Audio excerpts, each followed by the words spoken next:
प्रतिशोध भी अपने में एक बड़ी भारी शक्ति होती है। हमें अपने इतिहास का प्रतिशोध लेना है। खास तौर पे जो हम पॉलिटिशियन से सुनते हैं ना, वो और चीज होती है। जो दोवल साहब बात करते हैं ना, ये एक डिफरेंट चीज है। बिकॉज दोवल जो बात कर रहा है, it's a policy. When he makes a statement और जब वो स्टेटमेंट के बाद घंटियां बजती हैं, वो ये है कि कुछ स्ट्रैटेजीज तैयार हो रही हैं। तो मुझे ये लगता है कि ये बेसिकली अपने लोगों को तैयार कर रहे हैं। अजीत डोभाल ने सीधे कहा कि हमें अपने इतिहास का प्रतिशोध लेना ही है। ब्रिटेन के सांसद बॉब ब्लैकमैन ने एक बार फिर से जम्मू कश्मीर को लेकर भारत के रुख का समर्थन किया है। उन्होंने साफ कहा कि पूरा जम्मू कश्मीर भारत का अभिन्न अंग होना चाहिए। बड़ा कम मीडिया पे आते हैं, ये तो बोलते काम है, लेकिन जो बोलते हैं वो जारी बात है, इनकी होती है वो एक पॉलिसी स्टेटमेंट्स टाइप, आप उन्हें कह सकते हैं। मार बहुत ही ज्यादा पड़नी है, यानी कि हम ये कह सकते हैं कि 2026 में भी कोई जंग हो सकती है। इंटरनेशनल वाटर्स में एक किसी मुल्क के जहाज को इस तरह से अरेस्ट कर लेना, उसको अपने कब्जे में ले लेना, क्या ये इंटरनेशनल लॉज की खिलाफ वर्जी नहीं है?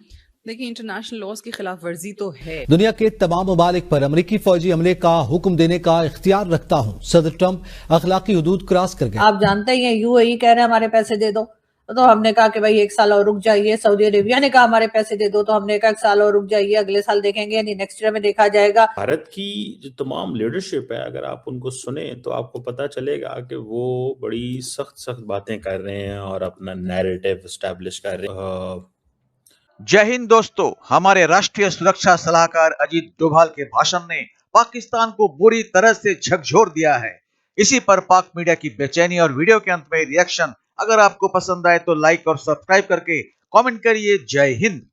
भारत की जो तमाम लीडरशिप है, अगर आप उनको सुने तो आपको पता चलेगा कि वो बड़ी सख्त बातें कर रहे हैं और अपना नैरेटिव एस्टैब्लिश कर रहे हैं। आज मैं दोवल साहब को सुन रहा था, तो उन्होंने कहा कि भाई हम तो बहुत ही ज़्यादा जिसे आप कहेंगे ना कि एडवांस सिविलाइजेशन है। हमने कभी कोई हमने नुकसान किसी का नहीं किया, हमने किसी का कभी नुकसान नहीं किया, और हमने कभी किसी के टेम्पल नहीं तोड़े। समझ रहे हैं बात का? तो ये बातें, इससे मुराद क्या है, वो क्या कहना चाहते हैं, ठीक है। और आपको पता है दोवल साहब कम बोलते हैं। ही इज अ स्पाई, तो spies, he was a spy, आजकल तो सारी बात है, he is an NSA national security adviser है। और वो दूसरा उन्होंने कहा है कि जो हमारी सिक्योरिटी नीड्स होंगी हम उनको फ्यूचर जनरेशन्स के लिए पूरा करेंगे। और यहाँ पे बेसिकली तो वो यंग लीडर्स एक डायलॉग हो रहा था, बड़ी खूबसूरत, उन्होंने एक इंटरेस्टिंग बात की। उन्होंने कहा जी ज्यूज कैसे जिंदा रहे फॉर थाउजेंड्स ऑफ ईयर्स, उनके ऊपर चैलेंजेस थे। तो उस पर उन्होंने कहा कि उनके अंदर एक पावरफुल सेंटीमेंट था। आप हिस्ट्री को ही अगर स्टडी करना शुरू कर दें तो वो कहेंगे टेम्पल कौन तोड़ता था? ये तो जो बाहर से आते थे इन्वेडर, वो हमें मुसलमान करते थे, ठीक है। इन्होंने हमारी सारी कन्वर्जन्स की हुई हैं, तो ये टेम्पल तोड़ते थे, तो ये हैं वो सारे लोग।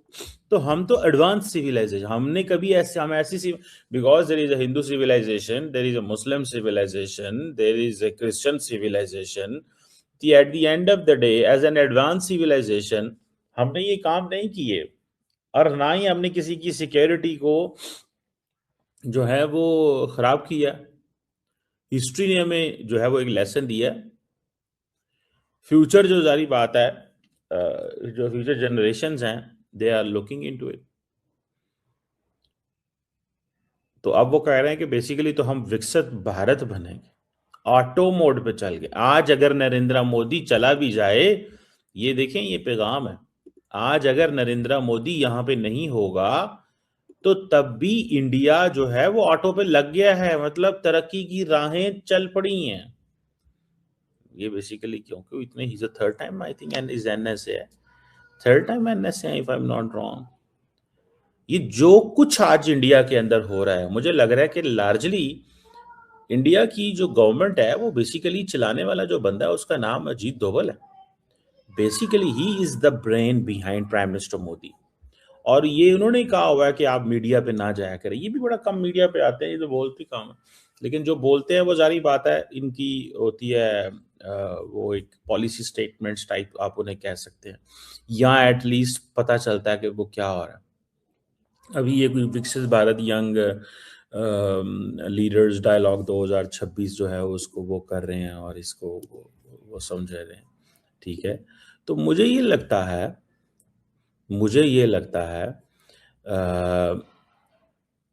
कि ये बेसिकली अपने लोगों को तैयार कर रहे हैं, बच्चों को तैयार कर रहे हैं और कह रहे हैं कि भाईजान आप जो है ना आप परेशान ना हो, हम इस वक्त दुनिया की बड़ी सिविलाइजेशन बन चुके हैं और हम एक ऐसी सिविलाइजेशन बन चुके हैं कि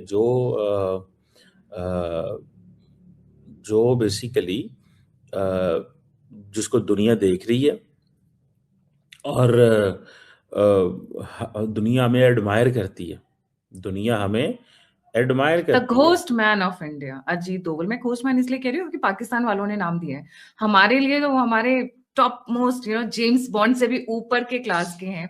when he makes a statement और जब वो स्टेटमेंट के बाद घंटियां बजती हैं left right centre across the world, चाहे वो पेंटागन हो या फिर वो मॉस्को हो या फिर इजराइल हो, टेल अवीव हो या फिर किसी और देश में हो, लाहौर और बांग्लादेश को तो मैं गिनती नहीं, उनकी औकात ही नहीं है। अगर घंटियां बजती तो इसका मतलब ये है, इसका नाम ले लिया, वो ये है कि कुछ स्ट्रैटेजीज तैयार हो रही हैं। उसका मतलब ये है कि कुछ आगे की तैयारी बड़ी चल रही है।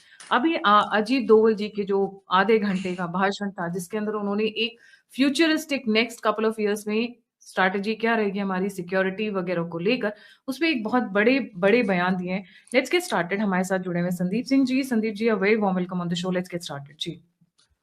नमस्ते गायत्री जी, आपके दर्शकों को भी नमस्कार। सबसे जरूरी बात कि एक इंसान जिसका एक एक पल कीमती है, कितना कीमती है कि पुतिन जी भी स्वयं उनसे मिलते हैं और वो सबको साइड कर देते हैं। पुतिन राष्ट्राध्यक्ष हैं, एक राष्ट्र के अध्यक्ष हैं, फिर भी वो एनएसए को खुद स्वयं आकर चल के मिलते हैं। आप वीडियो देखिए, ठीक है। और पुतिन स्वयं भी बहुत बड़े इंटेलिजेंस के कार्यवाहक ने, केजीबी दुनिया चलाती थी, भारत तो चलाती ही थी, ये तो तय है। मित्रों के आर्काइव मेरे पास पीछे पड़ी। तो दोस्तों, विकसित भारत यंग लीडर्स डायलॉग्स के उद्घाटन समारोह में भारत के राष्ट्रीय सुरक्षा सलाहकार अजीत डोभाल ने भारत के युवाओं को सदा जागरूक रहने और सटीक नीतियों के प्रयोग करने के महत्व के बारे में अवगत कराया। प्रतिशोध शब्द का अर्थ उन्होंने सकारात्मक तरीके से समझने पर प्रकाश डाला। उनका कहना है कि अगर सकारात्मक तरीके से व्याख्या की जाए तो प्रतिशोध शब्द में भी एक बहुत बड़ी शक्ति का विस्फोट देखा जा सकता है। भारत के हमारे इतिहास में बहुत सारी चीजों में हमें वंचित किए जाने के बारे में उल्लेख किया गया है, तो हमें अपने उन इतिहास की घटनाओं का प्रतिशोध लेना है। तो इसमें पाकिस्तानियों की तरफ से यह देखा जा रहा है कि जब कोई राजनीति का शख्स किसी विषय पर बात करता है तो उसकी व्याख्या आम तरह से की जा सकती है, लेकिन जब डोभाल जैसे सुरक्षा सलाहकार किसी भी विषय पर बात करते हैं तो वो एक पॉलिसी होती है, अर्थात वो व्याख्या एक साधारण बात न रहकर एक नीति बन जाती है जिसे पूरा करना एक कर्तव्य की तरह होता है। उनकी बातों का अगर विश्लेषण किया जाए तो लगता है कुछ स्ट्रैटेजी तैयार की जा रही है जो कि अपने देश के हित में तैयार की जा रही है, जिसको कार्यान्वित करने में किसी को भी किसी तरह की शंका अपने मन में नहीं होनी चाहिए। तो पाकिस्तानियों को ऐसा लग रहा है कि भारत किसी बड़े काम को अंजाम देने के लिए एक तैयारी पूरी एकाग्रता के साथ कर रहा है। इनके वक्तव्य को इसके साथ भी जोड़कर देखा जा रहा है कि ब्रिटेन के एक सांसद बॉब ब्लैकमैन ने फिर से यह स्पष्ट रूप से कह दिया कि जम्मू कश्मीर भारत का अभिन्न अंग है। पाक ऑक्युपाइड कश्मीर के हिस्से को अविलंब पाकिस्तान से अलग करके भारत को सुपुर्द कर दिया जाना चाहिए। पाकिस्तान इस बात से काफी घबराया हुआ है कि जब डोभाल ने अपनी बात को आगे बढ़ाते हुए कहा कि भारत ने कभी किसी के धर्म के केंद्र को नहीं तोड़ा है, उनके उपासना स्थल को क्षति नहीं पहुंचाया है, लेकिन भारत को यह सब दशकों से सहना पड़ा है। तो अगर वो कहते हैं कि हमें अपने इतिहास की घटनाओं का प्रतिशोध लेना है, तो इसमें भारत की वर्तमान शक्ति को पाकिस्तान सहित पूरे विश्व को अवगत कराना है। तो मिलते हैं अगली वीडियो में, तब तक जय हिंद, जय भारत।